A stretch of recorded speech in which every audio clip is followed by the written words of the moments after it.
comenzar la sesión del día de hoy, pues correspondiente a un tema bastante interesante, pues al respecto de lo que son el manejo clínico de la rabia, picaduras de arañas y serpientes, ¿no? Los accidentes ofídicos y por animales ponzoñosos es lo que vamos a revisar el día de hoy.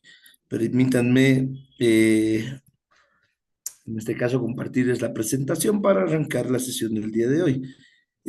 Bueno, para una forma de organizarnos de manera adecuada, pues es que cuando ustedes tengan alguna duda al respecto de lo que es este tema, lo puedan realizar mediante el chat. Esto para que no haya ningún tipo de interferencia al momento de desarrollar la clase, ¿no? Entonces, ustedes pueden preguntar lo que gusten, ¿no? Al respecto de lo que es el tema y bueno, pues vamos a tratar de disipar todas las dudas que ustedes puedan presentar en el transcurso, siempre y cuando lo puedan realizar, como les vuelvo a mencionar, a partir de lo que es el chat.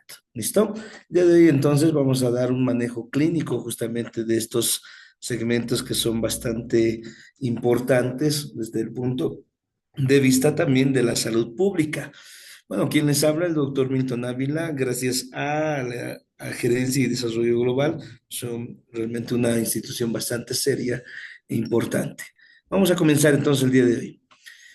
Y en el contenido vamos a hablar de lo que es el manejo de la rabia, ¿no? Directamente vamos a hacer alguna introducción breve sobre lo que es la rabia en sí, pero bueno, nos vamos a basar sobre las guías actuales. Hay guías en diferentes países. El manejo es similar, pues hay una guía sobre lo que es el manejo de la rabia 2024. En las guías 2025 obviamente salen en este caso a mediados o a fines de año. Entonces, la guía 2024 de la guía paraguaya, que es buena, al igual que la guía mexicana, ¿no? Entonces, esas dos guías que se parecen bastante en el sentido de la realidad que hay a nivel de Sudamérica, ¿no? Entonces, vamos a ver también, también está en relación a lo que son las guías del Ministerio de Salud, ¿no? De Bolivia y también la parte de Perú, ¿no? Entonces, es una combinación de varias guías pues, que trata de explicar de manera específica cómo se debe manejar justamente este tipo de entidades patológicas. Bien, comenzamos entonces. Veamos un poco sobre lo que es la rabia.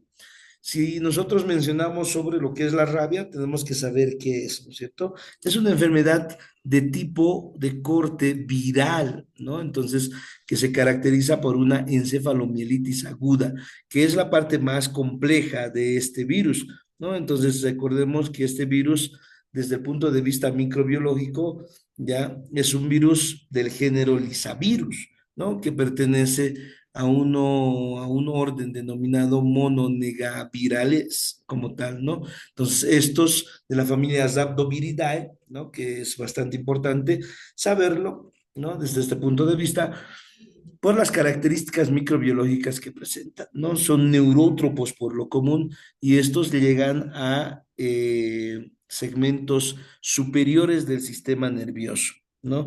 Primero comenzarán con un transporte retrógrado de lo que son las prolongaciones axónicas de los diferentes nervios, en este caso sean motores, ya desde ese punto, o sensitivos, para poder abarcar ya al sistema nervioso central, ¿no? Entonces, el nombre del género proviene de la mitología griega, Lisa, que significa diosa con espíritu de la rabia, la furia y la locura furiosa, ¿no? A eso se refiere cuando hablamos de los lisavirus.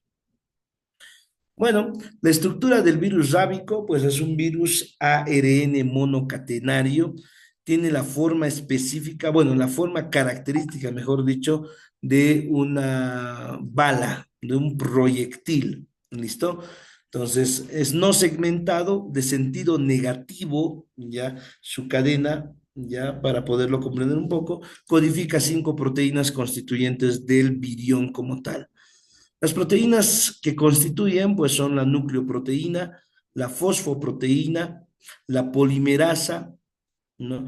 La proteína de matriz y las glicoproteínas.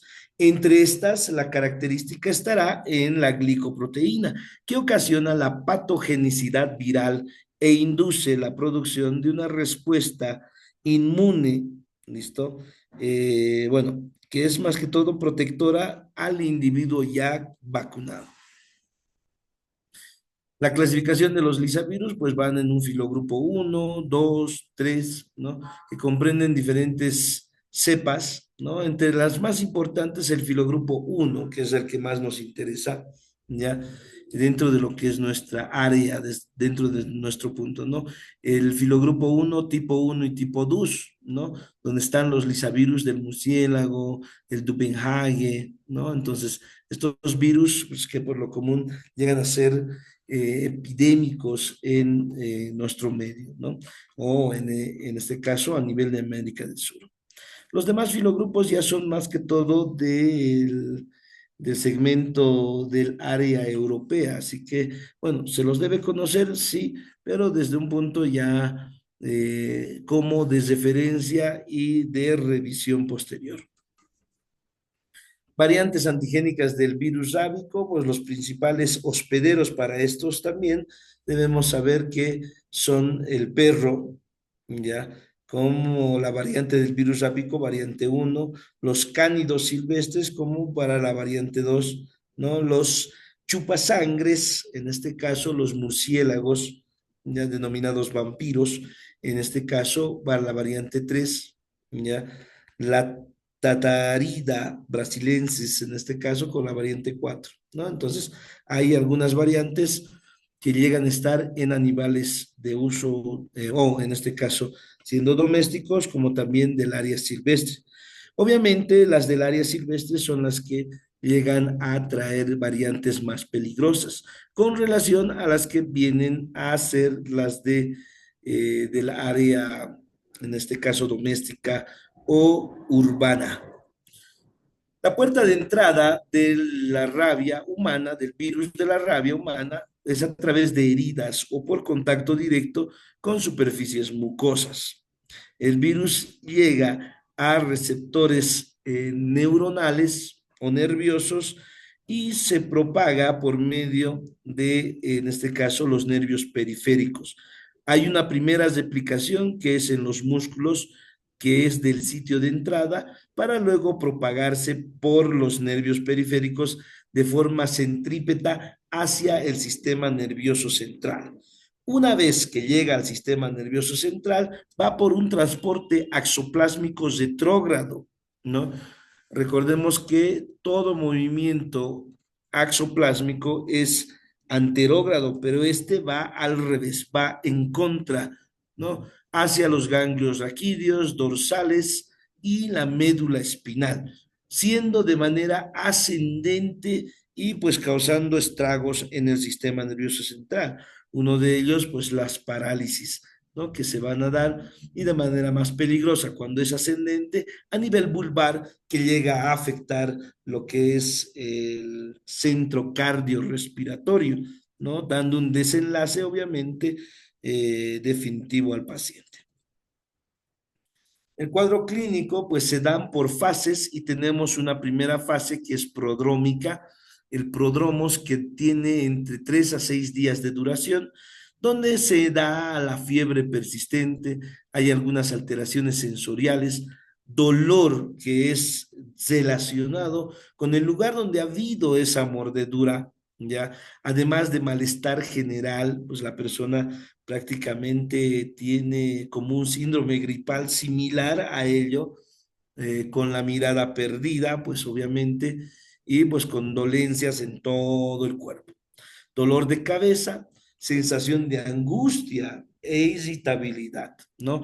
Ese es el prodromo, que es una fase inespecífica, donde, pues, si no hay unos datos que mencione el paciente, que es por mordedura, pues se puede imaginar de todo. Tenemos una fase de excitación o nerviosa que va de los 3 a 5 días y este va a tener signos y síntomas neurológicos, ¿no? Donde habrá hiperestesia, ¿Listo? Cialorrea, pues significa la salivación excesiva, esto por vía del nervio facial y núcleos salivales mayores y menores, espasmos musculares. Si ya nos damos cuenta aquí, la fase de excitación no nerviosa es cuando ya el virus está llegando a centros nerviosos, ¿no? El espasmos musculares pues nos dará cuenta de que está llegando hacia lo que es el área motora, dentro de lo que es la corteza del segmento frontal.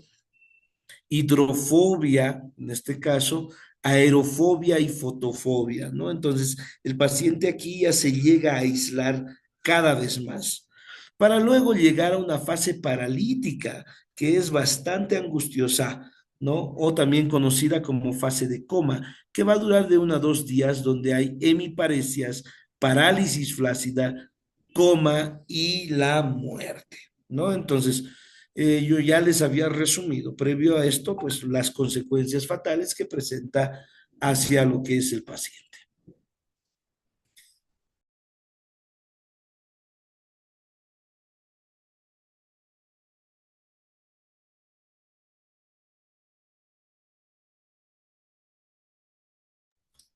Bien, entonces va de esa forma.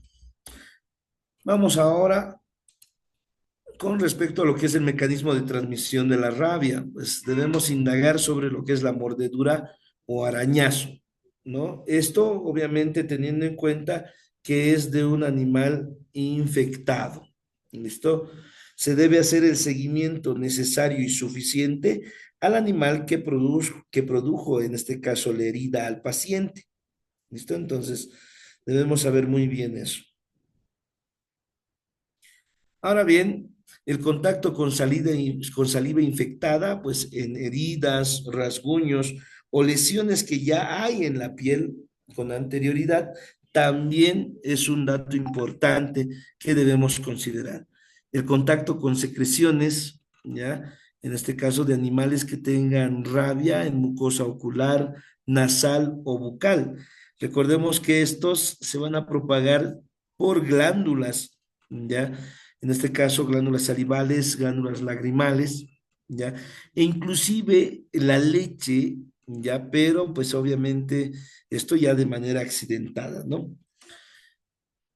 También hay transmisión aérea, ¿ya? Esto pero ya de manera accidental en laboratorios, ¿no? En laboratorios donde se llega a manipular este virus, laboratorios por lo común nivel 3 a 4, ¿ya?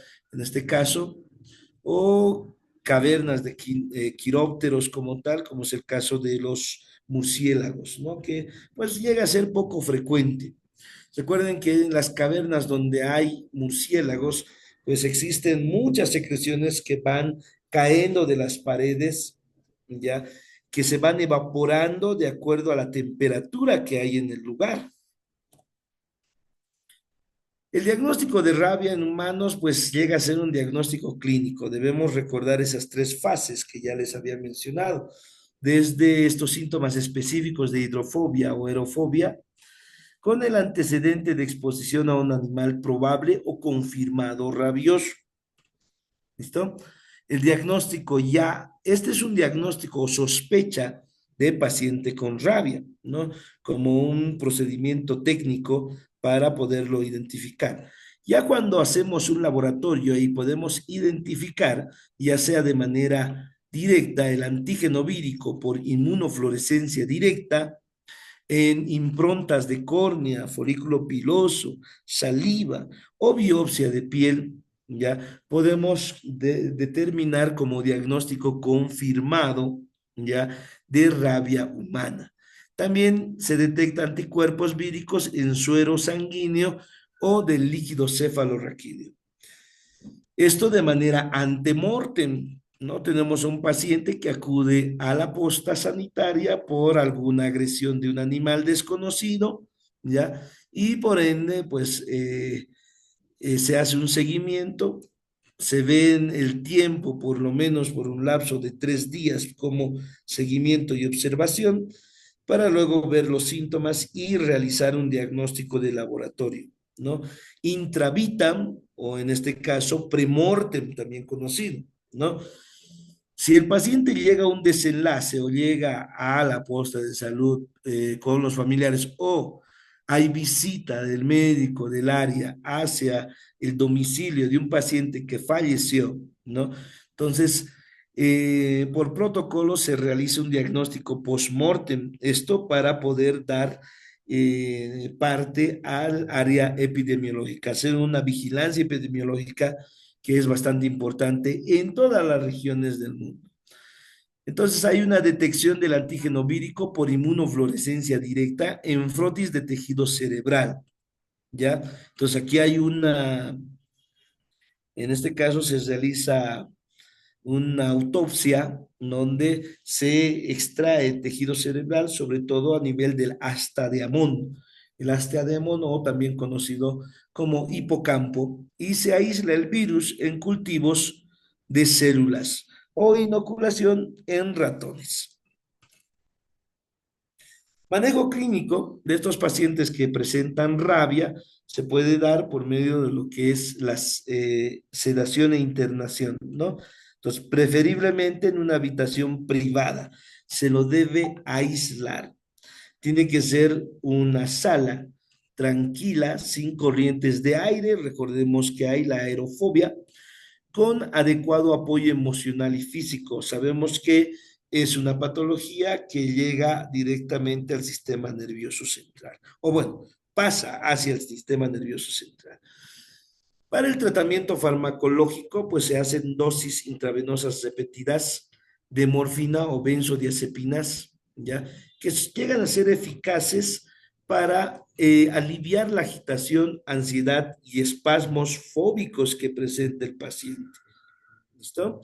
Entonces es importante saber que se puede utilizar, en este caso, estos tipos de fármacos.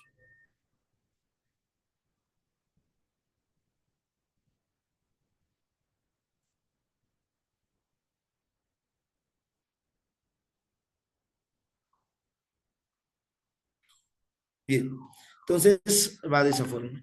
Y algunas precauciones del personal, sobre todo personal médico y de enfermería, ya con precauciones de rutina, sobre todo durante la intubación, si es que amerita el caso, o la succión de secreciones. Bueno, dentro de lo que es la dosificación, aquí en la presentación no la incluí, de todas formas, vale la pena mencionar que la morfina se llega a utilizar para controlar el dolor y la ansiedad, ¿no? Asociados por rabia, que es lo que habíamos mencionado, sobre todo la ansiedad, ¿no? Entonces se realiza una dosis inicial de 2,5 a 5 miligramos por vía intravenosa o también intramuscular cada 4 a 6 horas, de acuerdo a sea necesario y de acuerdo a lo que te vaya a arrojar la clínica, de acuerdo al comportamiento mismo del paciente. Dentro de las benzodiazepinas también se puede utilizar diazepam o lorazepam, ¿ya? Esto para controlar sobre todo la agitación, las convulsiones que están asociadas también con rabia, a una dosis inicial que puede ser recomendada también, que va desde los 2,5, 4 a 5 miligramos intravenoso, de igual forma con una frecuencia de 4 o a 6 horas.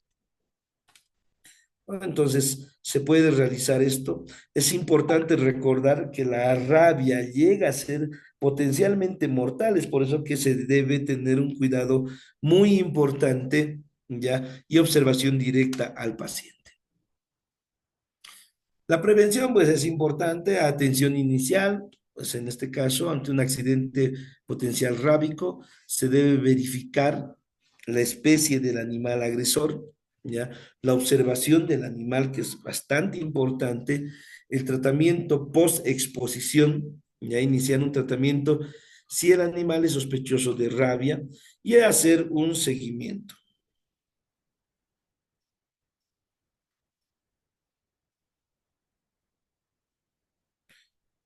¿Listo? Entonces, toda mordedura ya debe seguir en este caso, ya hablando en este caso de atención primaria en salud, toda mordedura, sea cual sea el lugar, primero, la parte inicial es un lavado del área, en este caso de lesión, ¿no? Con agua y jabón. ¿Esto por qué? Porque el virus no, en este caso, es lábil ante lo que son estos tipos de detergentes, ¿no? Segundo, ante cualquier mordedura de cualquier tipo de animal, pues se sigue la dosificación de la vacuna antitetánica, que es importante. Pero posteriormente a ello, una vez que ya has controlado el área, ¿no?, de lesión, el área de lesión, con la vacuna antitetánica, con antiinflamatorios locales, en este caso, puedes proseguir con las vacunas antirrábicas, ¿no? Y existen de dos tipos. Bueno, en este caso hay un montón, pero se utilizan sobre todo dos. Uno, la vacuna antirrábica de cultivo celular, ¿ya? Que se produce mediante cultivo en células de mamíferos, ¿no? Es la que más comúnmente se utiliza. Es más segura y eficaz, es la que se considera más segura. La otra es la vacuna antirrábica de embriones de pollo, ¿ya? Que también, ya no es tan utilizada, la primera es la que más se utiliza, y hay otra que es un poco más sofisticada, que es la vacuna antirrábica de ARN mensajero. ¿No? Obviamente esta es reciente y obviamente pocos lugares la tienen a disposición. Los que tienen a disposición obviamente son los en este caso, los pacientes, bueno, en el lado del mundo, pues Europa, ¿no? Sobre todo. Los esquemas de vacunación, pues esquema de preexposición, se administra una serie de 2 a 3 dosis de vacuna antirrábica, ¿ya? Post-exposición, después de la exposición, una serie de 4 a 5 dosis de vacuna antirrábica, ¿no? Y esquemas de refuerzo. Bien, ahí está una clasificación importante de exposición a rabia. Tenemos la categoría 1, que es tocar o alimentar animales, lamida sobre la piel intacta, ¿no? Un riesgo de exposición, no hay una exposición muy importante. Categoría 2, mordisco, arañazo o erosión leve en piel expuesta, sin sangrado. Esto es bajo a moderado. 3, mordeduras o arañazos transdérmicos o en mucosas, lameduras en piel lesionada, y esto es de moderado a alto. Y cuando es categoría 4, es alto el riesgo de exposición, y es cualquier exposición a animales silvestres. Como les había mencionado a un inicio, los animales silvestres llegan a ser los más peligrosos que aquellos que se encuentran en el área urbana. ¿Eso por qué? Porque hay una campaña de vacunación en cada área específica de manera anual.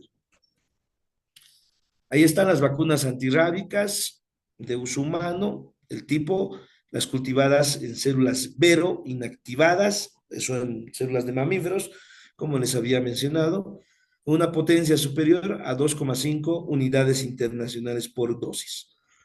La presentación es un frasco de monodosis de 0,5 mililitros a 1 mililitro, es liofilizado, ¿no? Y pues la administración, pues intramuscular en región deltoidea, alternando brazos, en niños menores de 3 en la región anterolateral del muslo, ¿ya? Eso también debemos recordar muy bien, es el lugar específico. Estas vacunas se deben conservar de 2 a 8 grados y no deben ser congeladas. Esquemas ya les había mencionado, ahí están, ¿no? La preexposición, posexposición y refuerzo, ¿ya? Estas son las que se deben aplicar, ¿no? La primera dosis el día 0, la segunda dosis al día 7, el refuerzo, ¿ya? En este caso al año o luego cada 5 años antes de la exposición. Ya la posexposición, ¿no? En este caso si es de categoría tipo 2, 3 o 4, el esquema es la primera dosis al día 0, la segunda al tercer día, la tercera al séptimo día, la cuarta al día 14, ¿no? Entonces se realiza este tipo de esquemas de vacunación con las dosificaciones específicas. Se puede llegar hasta la quinta dosis, ¿no? Que llegan a ser ya los refuerzos. Prevención de la rabia en animales, pues la vacunación, ¿no? Se vacunan perros y gatos. En algunos lugares también se llegan a vacunar hasta monos. ¿Listo? Entonces, importante. Eso sí, no, las vacunas para algunos Algunas aves, pues no están, no es recomendable en realidad, ¿no? A menos de que tengan como mascota un murciélago, que ya, ¿no? Pero no, dudo mucho. La regulación de tenencia también, el control de animales callejeros, la educación de la comunidad para prevenir la rabia y el manejo de la fauna silvestre, ¿no? Entonces, no manipular esos animales silvestres que están o no en cautiverio.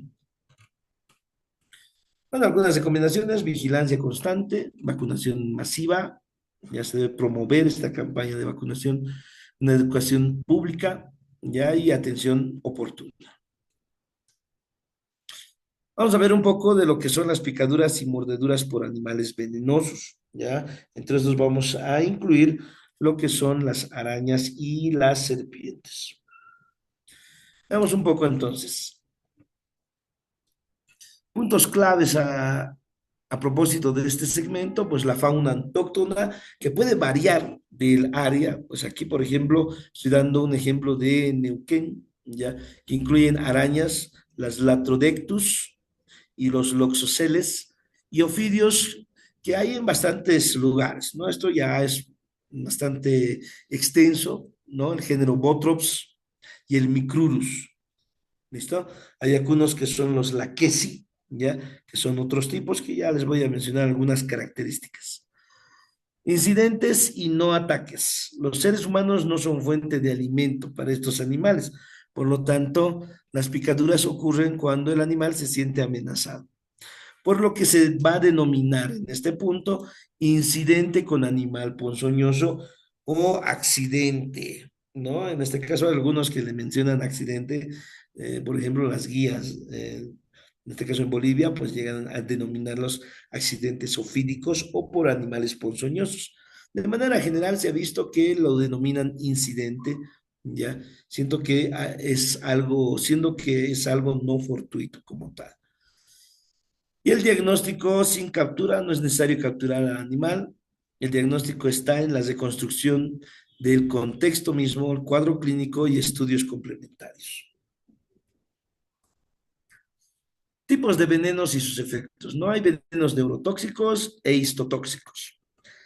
Aquellos que son neurotóxicos, pues afectan el sistema nervioso periférico y o central, ¿no? Entonces, al inicio el cuadro es rápido y la ventana terapéutica para administrar el antiveneno es de pocas horas, ¿no? Por ejemplo, en la población de Neuquén, ya la araña Latrodectus y el Ofidio micrurus, en este caso poseen este tipo de veneno que son neurotóxicos. Y hay otros tipos de veneno, pues de otras serpientes, por ejemplo, que llegan a ser de diferente tipo, ¿no? Histotóxicos, por ejemplo, o que provocan daño tisular. Entonces, estos cuadros pueden comenzar en las primeras horas y hay una ventana terapéutica para el antiveneno que también llega a ser breve. Entre ellos estarán las arañas loxoceles y el ofidio del género Botrops. Y en el contexto ambiental, la Trodectus, la viuda negra, que bueno, hoy por hoy pues, ha sido bastante diseminada, eso también por la época, ¿ya? Actualmente no hay, ¿no? Esto es en época cálida de verano, ¿ya? Entonces, el hábitat, pues son realmente áreas rurales silvestres. También se pueden encontrar en un lugar urbano, siempre y cuando el clima sea apto, ya como un clima, en este caso, eh, tropical, como también un clima, en este caso, templado, ¿no? Entonces, se encuentra al aire libre en zonas de cultivo, plantaciones, en plantaciones sobre todo, pues a nivel de lo que son las bananas, ¿no? Y depósitos de granos, ¿no? Explotaciones petroleras y gasíferas. Es el lugar donde podemos encontrar este tipo de eh, arañas, ¿no? El comportamiento, pues, son furtivas, de baja agresividad, reaccionan solo siempre y cuando se las moleste o se sientan amenazadas. ¿Listo? Entonces, pueden huir o se pueden hacer la muerta, así que es por eso que no se las deben ni acercar, ¿no? La temporada de riesgo, pues, es en época estival, ¿no? Cuando aumentan las posibilidades de contacto humano-araña, es el incremento de temperatura, pues, en el verano, la reproducción y las actividades al aire libre.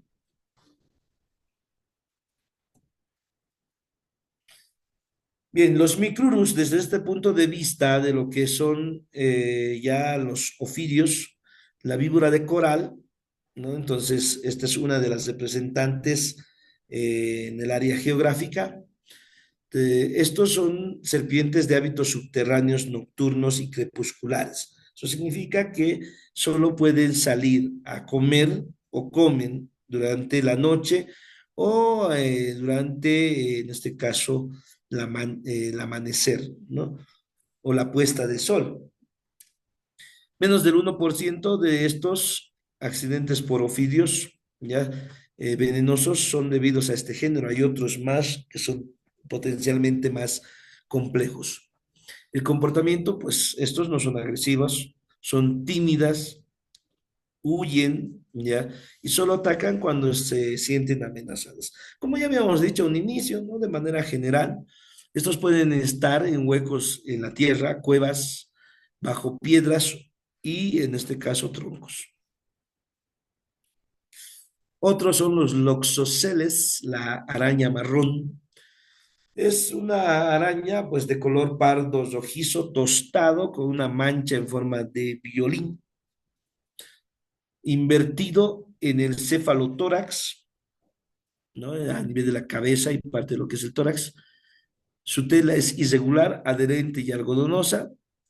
Están en hábitos domiciliarios, en lugares secos y oscuros, detrás de los muebles, cuadros, espejos, cielos rasos de madera, hendidura de paredes, interior de roperos, o sea, todas las grietas que se puedan encontrar. No son agresivas dentro de su comportamiento, ¿ya? Y los incidentes pues ocurren al dormir, al vestirse con ropa guardada durante mucho tiempo, entonces llegan a ser de esa forma. En el contexto ambiental también tenemos a estas otras serpientes histotóxicas por su veneno, que es el Botrops, la víbora yarará. Ya tienen varios nombres por si acaso. Y esto pues también son de hábitos crepusculares, ya, aunque la mayoría de los incidentes ocurren durante el día, cuando hay mayor actividad de las personas. En Argentina, por lo menos el 98% de los incidentes por ofidios venenosos son por este género. Bueno, en realidad también en Bolivia, ¿no? En Bolivia también se da. En México, pues también el Botrops está bastante diseminado. El comportamiento, en este caso, son agresivas, invaden su territorio, ¿ya? En este caso pueden estar en terrenos áridos, como es la imagen, o desérticos o semiáridos o cercanos a pastizales, ¿ya? Entonces, ahí está. Hay 7 especies en Argentina, ya dos que son en Neuquén, ¿no? Entonces estamos con guías argentinas en este punto, pero como les había mencionado, es la combinación de guía mexicana y paraguaya, ¿no? A la vez que hay participación también de la guía boliviana. Orientación diagnóstica, pues el mecanismo de acción es importante, la histotoxicidad, donde el cuadro clínico será dolor, obviamente, en todos va a haber dolor, pero aquí va a haber una placa livedoide, ¿no? Es una placa bastante violácea en el lugar, ¿no? Edema, isquemia, hemorragia, necrosis, hemólisis y un punto importante que es la rhabdomiólisis, que puede dar la injuria renal o, en este caso, falla renal aguda. Eh, es de contexto silvestre o rural y la posible especie es el Botrops, ¿no?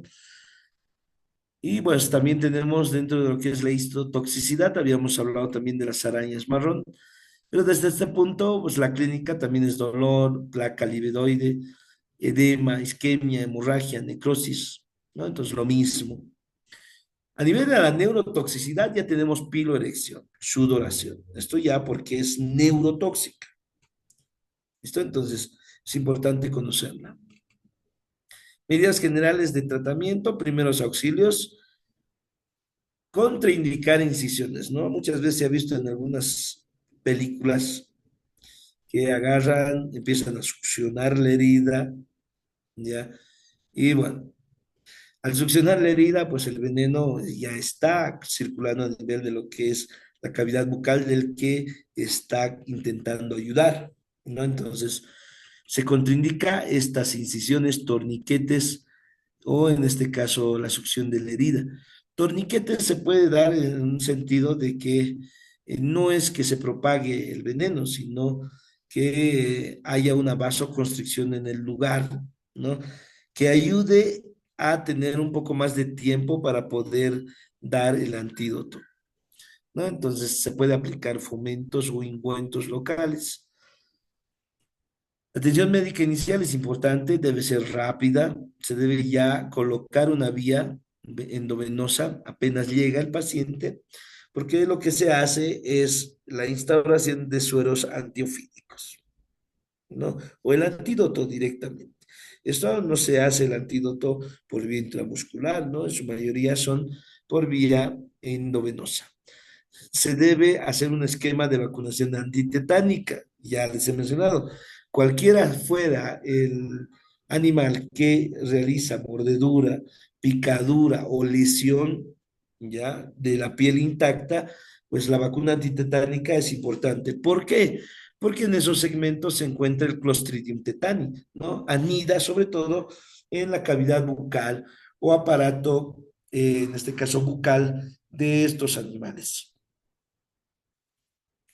Manejo del dolor, pues analgésicos locales, ya en este caso, evitando los analgésicos de ASA, ¿no? Porque llegan a interferir contra la coagulación y como hay algunos que son histotóxicos, ya llegan a eliminar ese proceso de coagulación, ¿no? Entonces el sangrado puede ser aún más profuso. Antibióticos, pues se puede utilizar porque recordemos que estamos ante una cavidad bucal de un animal que presenta múltiples bacterias, ¿no? Aquellos antibióticos que sean de amplio espectro, que cubran gérmenes gram positivos y anaerobios. Por lo común, estos que cumplen ese requisito son las cefalosporina. Sobre todo, cuando ya se tiene una vía endovenosa, será la ceftriaxona. Antivenenos, ya en este caso, pues se puede utilizar fármacos de producción compleja, ¿no? Algunos que pueden ser costosos, derivados de suero equino, que contienen la fracción FAB2, ya que reduce el poder inmunogénico, ¿no? Recuerden que la fracción FAB se refiere a la fracción del anticuerpo que se une a antiantígeno. Y la administración es en las primeras horas. Ya la dosis depende de la severidad del cuadro, no de la edad o del peso del paciente. La vía de elección, ya les he mencionado, es endovenosa. Precaución, hay que administrar corticoides y antihistamínicos antes del veneno para reducir el riesgo de reacciones alérgicas. Hay que tener a su disposición adrenalina y carro de paro cardiorrespiratorio, ¿no? Puede fácilmente el paciente realizar o pues, desarrollar un proceso de taquicardia o fibrilación auricular o ventricular. ¿Listo? Entonces, después de una fibrilación, pues obviamente llega lo que es el paro, ¿no? Recordemos que es una arritmia y como arritmia se debe tratar de esta forma, ¿no? Adrenalina y pues desfibriladores. Tratamiento específico para los latrodectus, la viuda negra. Pues si es leve, el tratamiento sintomático es con analgésicos y observación. Si es moderado, se utilizan analgésicos como el gluconato de calcio al 10% endovenoso y la administración de una ampolla de antiveneno de latrodectus. Y esto lo debe conocer, lo debe saber, pues, el área de control. En cada país existe una área de control o laboratorio de referencia nacional. ¿Listo? Entonces, eh, en Perú, de igual forma, tienen su área específica. En Bolivia tenemos el CENETROP, ¿no? Entonces, Hay varios lugares específicos, bueno, sobre todo los laboratorios de referencia, ¿no? Para pedir el antiveneno. Analgésicos, pues si es grave, analgésicos, evaluar el gluconato de calcio al 10% endovenoso, una ampolla de antiveneno y repetir la dosis en una hora, si es que no hay mejorías. Para el micrurus, pues primero la evaluación. Si es grave, se debe dosificar por lo menos 10 ampollas de antiveneno. Se debe administrar por vía endovenosa de manera estricta y con supervisión. Y se debe hacer un monitoreo para las reacciones adversas, lo que se denomina la enfermedad del suero. Para el Botrops, de igual forma, si es grave, más de 8 ampollas del antiveneno botrópico. Si es moderado, de 4 a 8 ampollas. Y si es leve, de 2 a 4 ampollas. Es importante que después de esto se realice una buena evaluación clínica. Para los oceles, puede haber en este caso de manera cutáneo visceral hemolítico la internación en sala o unidad de terapia intensiva, ¿no?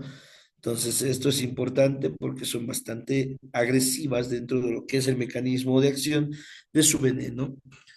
10 ampollas del antiveneno Loxoceles. Si es cutáneo con persistencia, pues cuando el dolor es urente y hay pápula o placa persistente, pues es más de 6 a 12 horas. Y se debe administrar 5 ampollas del antiveneno. Si es cutáneo inicial, se debe observar durante 24 horas y el laboratorio a las 6 y a las 24 horas. Notificación y reposición de insumos es importante notificar, es obligado, no es obligación del personal de salud, en este caso, dar una notificación epidemiológica. Se debe hacer un informe, ya un informe local, y pues hay unos criterios de distribución de los antivenenos de acuerdo a la cantidad de casos que se haya dado y reportes, ¿no? Estos por medio de subsecretarías, por medio de redes de salud, ¿no? Eso va a depender mucho también del área y lugar. Y bien, aquí la atención de los accidentes ofídicos, esto de manera rápida, porque ya lo habíamos mencionado, en el mundo se da alrededor de 5.400.000 accidentes ofídicos por año. El 50% de estos son con emponzoñamiento, es decir, envenenamiento. Y el 2,5% pues da la muerte.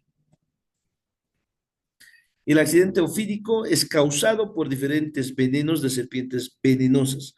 Entonces pueden haber signos y síntomas de venenos que llegan a ser proteolíticos, que son en términos de sinónimo, se podría decir, los histolíticos y los neurotóxicos.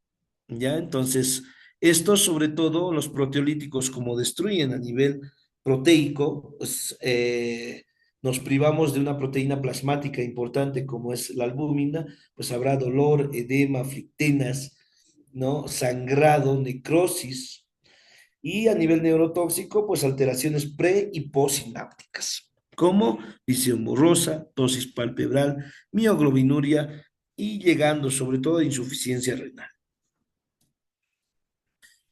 Bien, ahí a modo de introducción, el tratamiento consiste en neutralizar el veneno con sueros antiofídicos, que son inmunoglobulinas nada más. No pueden haber soluciones isotónicas de inmunoglobulinas de equinos hiperinmunizados, pueden ser monovalentes o polivalentes. ¿Ya? Por lo menos en Bolivia pues se manejan estas dos distribuciones. Monovalente significa desarrollado a partir de solamente una especie y polivalentes para dos o más. Aquí en este caso es una distribución a nivel Bolivia que se tienen los géneros más importantes, es el Botrops, el Crotalus y el Laquesi. También se tiene, pero en casos raros, ya de micrurus, pero sin embargo la distribución de micrurus a nivel Sudamérica es importante, excepto en Bolivia.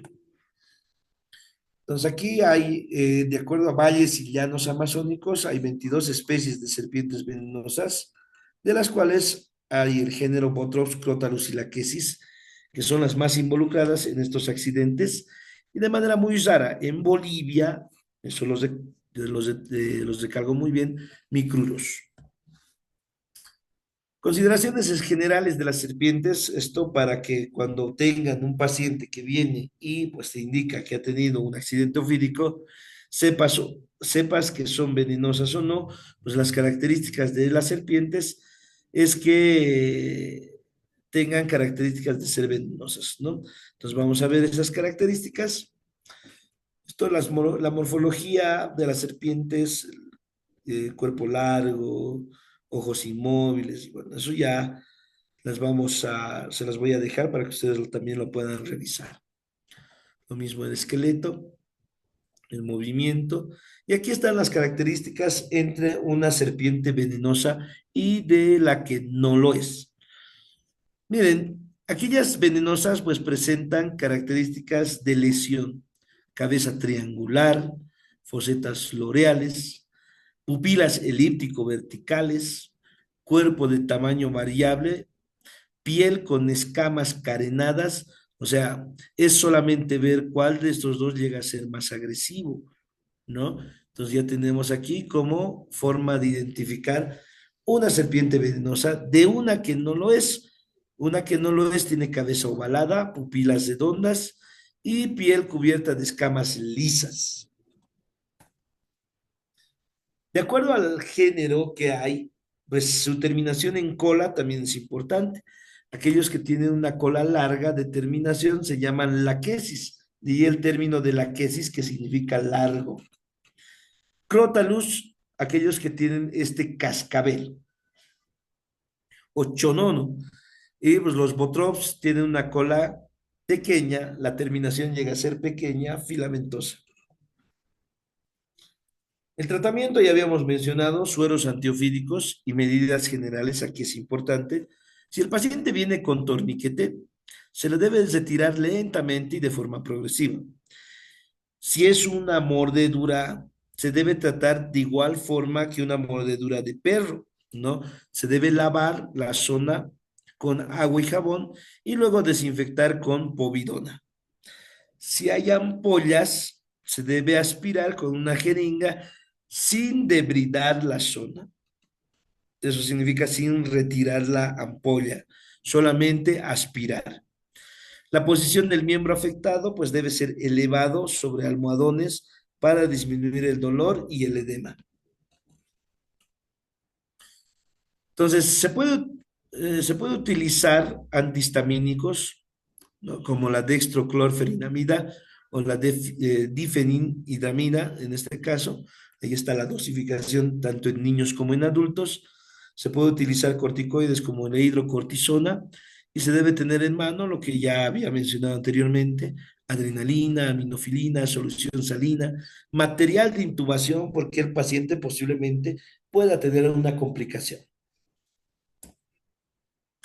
Analgésicos, el metamizol ya puede ser útil, 1 gramo endovenoso en adultos, diluido y lento, 10 miligramos kilogramo peso, dosis en niños. Antibióticos, se puede utilizar, ¿no? Tanto la cefalosporina como también ampicilina con ácido clavulámico o cloxacilina o metronidazol en dosis convencionales. Y la vacuna antitetánica es importante, se debe administrar una dosis de toxoide, ¿ya? Una vez que se ha normalizado el tiempo de coagulación. Casos especiales, en embarazadas no se modifica el esquema, se puede seguir, ¿no? El esquema, en ningún periodo del embarazo se debe modificar. Pacientes renales, hipertensos y con insuficiencia cardíaca es el mismo esquema, pero mayor tiempo de infusión. En pacientes diabéticos se debe diluir en solución fisiológica. La mayoría de estos sueros se diluye en dextrosa. Entonces, si es diabético, pues se debe utilizar solución fisiológica. Y pues en este caso, como tratamiento para la coagulabilidad posterior a las 24 horas después de la inmunoterapia, se puede dar 2 ampollas de suero específico. Vía endovenosa se debe dar diluida en 200 a 400 mililitros de solución fisiológica o dextrosa al 5%. Ya se inicia con un goteo lento en los primeros 30 minutos para evitar reacciones al suero. Luego se debe aumentar las gotas para pasar en menos de 2 horas, pero nunca en bolo ni por otra vía.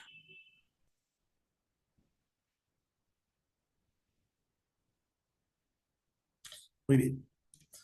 Seguimiento de pacientes se debe hacer una reconsulta después de dados de alta a los 6 a 14 días después de haberse aplicado el antiveneno para detectar reacciones tardías, ¿no? También conocida como la enfermedad del suero.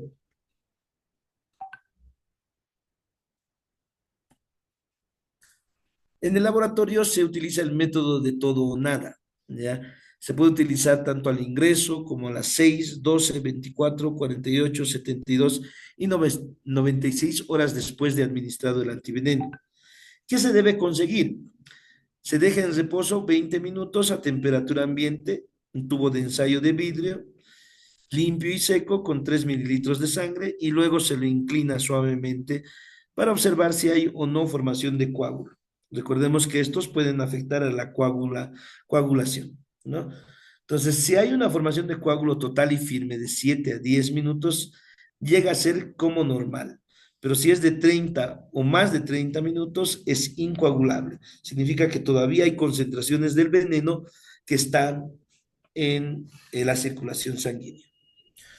Reacciones a la inmunoterapia, pues los sueros antiofídicos que se pueden utilizar, pues como son de origen equino, pueden dar algunas reacciones, ¿no? De estos sueros heterólogos, y las reacciones se clasifican en tempranas y tardías. Entonces, las tempranas, durante la infusión del suero a las 2 horas, y las tardías al séptimo día. De ahí importante es realizar una reconsulta o seguimiento, ¿no? El tipo de suero, pues obviamente sabemos que hay de baja purificación. Es frecuente el suero crotálico en niños, por lo menos, y la más grave es del suero botrópico.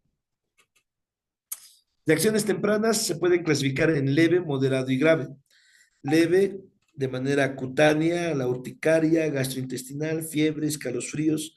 Moderado, leve hipotensión y un edema angioneurótico facial. Y grave, con edema angioneurótico de vía aérea, broncoespasmos, shock y paro cardíaco. Tratamiento, pues se debe cortar la administración del suero por el momento. Se debe dar un antihistamínico y si no hay respuesta, adrenalina.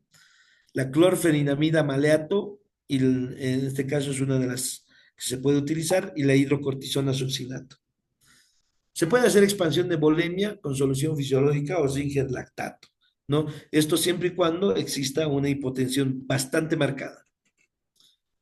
Reacciones tardías puede dar síntoma como fiebre, artralgia, urticaria, adenomegalias, hepatoesplenomegalia y proteinuria. Y pues lo que se utiliza es la prednisolona a una dosificación de 1 miligramo kilogramo día por 5 a 7 días. Y ahí están los géneros que están bastante inmiscuidos acá. Se los voy a dejar para las características, para que ustedes lo puedan revisar. Entonces, ahí están las características también de los venenos, ¿no? Entonces, en este punto, por ejemplo, de los potrops, son importantes porque tienen la característica de ser, en este caso, histolítico como tal, ¿no? En este caso con proteólisis, ¿no? En este caso provocan lesiones locales como edema, ya habíamos mencionado esto por las proteasas, hialuronidasas y fosfolipasas. Entonces, las manifestaciones clínicas, de igual forma, de acuerdo a la cantidad de veneno, se pueden catalogar como leve, moderado y grave. Hay un dolor de intensidad variable en el lugar de la mordedura. De manera sistémica, pues se puede ver que hay un trastorno de la coagulación sanguínea, por lo tanto, una incoagulabilidad y pues hemorragia, con alteraciones como shock y desórdenes de tipo hidroelectrolítico. Y aquí el tratamiento es bastante importante, ¿ya? Esto se hace en laboratorios, por ejemplo, de acá de Bolivia, en el INLASA, ¿no? Entonces hay el cuadro leve, moderado y grave, con los sueros antivenenos, que también había mencionado de manera general en otros países, pues también se utiliza la cantidad de viales de acuerdo al cuadro clínico que está. Ahí está el Crotalus, que se llama también cascabel o chonono, ¿ya? Entonces, ahí tenemos uno. Y pues la característica también tiene una neurotoxina llamada crotoxina. Entonces esto bloquea sobre todo las terminaciones nerviosas musculares, dando esta actividad miotóxica, la rhabdomiólisis, para desencadenar pues una lesión renal aguda. Ahí está el Crotalus con su característica de antiveneno, también da incoagulabilidad sanguínea y pues hay manifestaciones leves como también moderadas, dentro de ellas la agitación, visión borrosa con diplopía. Y ahí está el tratamiento para este género Crotalus, leve, moderado y grave, de acuerdo a la cantidad de viales, 2 a 4, 6 a 8, de 8 a 20 viales. Y bueno, lo mismo en este punto, el tratamiento, los Laquesi, que son de cola larga, ¿ya? En este caso también tienen actividad, pero ya más de tipo neurotóxica, ¿no? Actividad neurotóxica, lo más peligroso que pueden dar es un síndrome compartimental.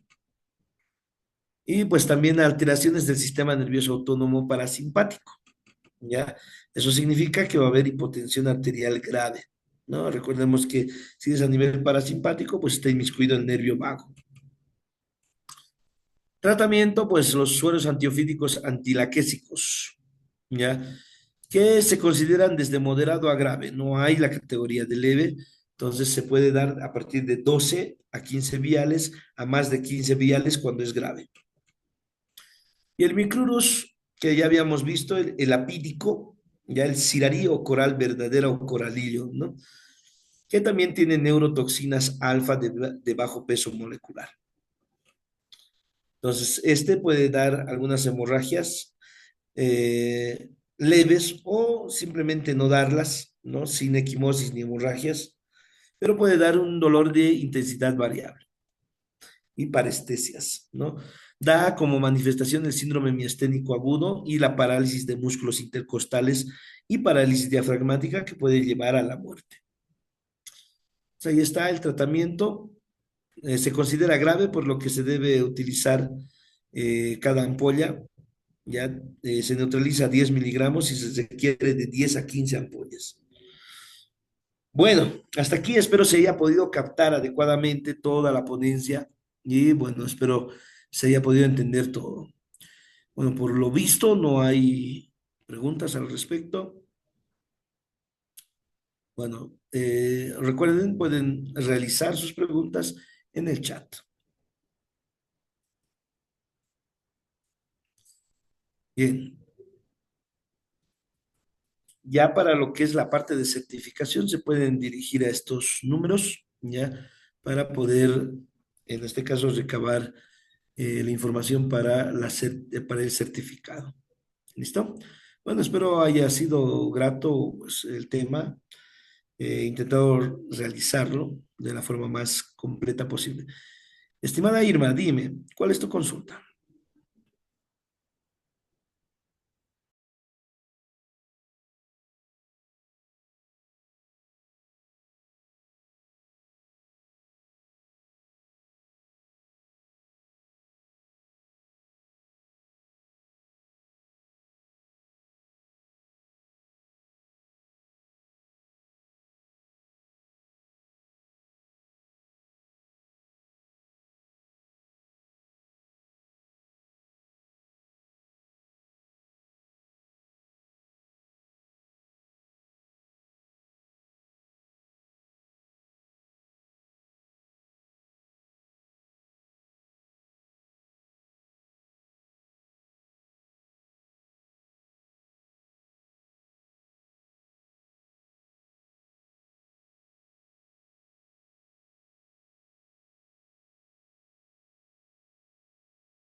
Bien, para todo tipo de picaduras hay, en este caso, de manera general, ya, un manejo general y un manejo específico. ¿ya? Lo he ido mencionando en el transcurso de lo que es la presentación. De todas formas, cuando es la picadura de araña, de acuerdo al género, ya sea viuda negra, ¿no? Ya sea la araña marrón, ¿ya? De acuerdo a sus características del veneno que presentan, porque son ponzoñosos, ¿ya? Entonces, lo primero que debemos realizar ante esa picadura, pues, es el lavado del área, ¿no? Del lugar. ¿Listo? El lavado del lugar con agua y jabón, en este caso. Importante, dar un analgésico, obviamente es sumamente doloroso, y trasladar lo más antes posible, es cuestión de minutos a máximo un par de horas para que esto se vaya expandiendo, pues llegar al centro de salud para canalizar una vía. Entonces se canaliza la vía y lo que se pide son las características de la araña que ha causado este incidente. Entonces, de acuerdo a esas características, pues entender en este caso el género o especie que en este caso haya sido el posible causante y solicitar el antídoto, ¿no? Siempre se solicita un antídoto de acuerdo al área, de acuerdo a la epidemiología que tenga el lugar. De repente, pues no es viuda negra, ¿no? De repente, en el lugar donde vives, no es algo frecuente la viuda negra, por lo que tu centro, en este caso, de referencia de laboratorio, no va a tener ese antídoto. Entonces, por lo que se debe solicitar de manera adecuada, ¿no? Entonces, los laboratorios de referencia tienen antídotos de acuerdo a la epidemiología, de acuerdo a la frecuencia de incidentes que hay, de acuerdo a la especie que incide por lo común en el área. ¿Listo? Entonces, lo más importante ahí es llegar a un centro de salud o si es que estás en las condiciones de canalizar en el lugar, pues canalizar para darle una vía y por medio de esa vía se puede ya instaurar tanto antibióticos, analgésicos y pues en este caso, al momento de llegar el antídoto, pues colocar el antídoto en endovenoso.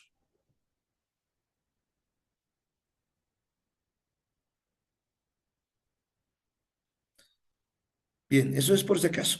De todas formas, para ya ser más específico y con la dosificación, lo vas a poder encontrar también en la presentación. Así que no te preocupes, está también detallado ahí. ¿Listo? Sin embargo, esa es la secuencia en la que debes seguir. Muy bien. Bueno, te agradezco mucho la pregunta y pues las consultas que hayan, bueno, que se ha dado ahora, ¿no? Bueno, conmigo entonces en una próxima ponencia, les agradezco mucho su gentil atención. Y bueno, si ya nos estaremos encontrando, Dios mediante. Un abrazo hasta donde se encuentre, un abrazo virtual, un saludo a cada uno de ustedes. Que tengan una muy buena noche. Hasta la próxima.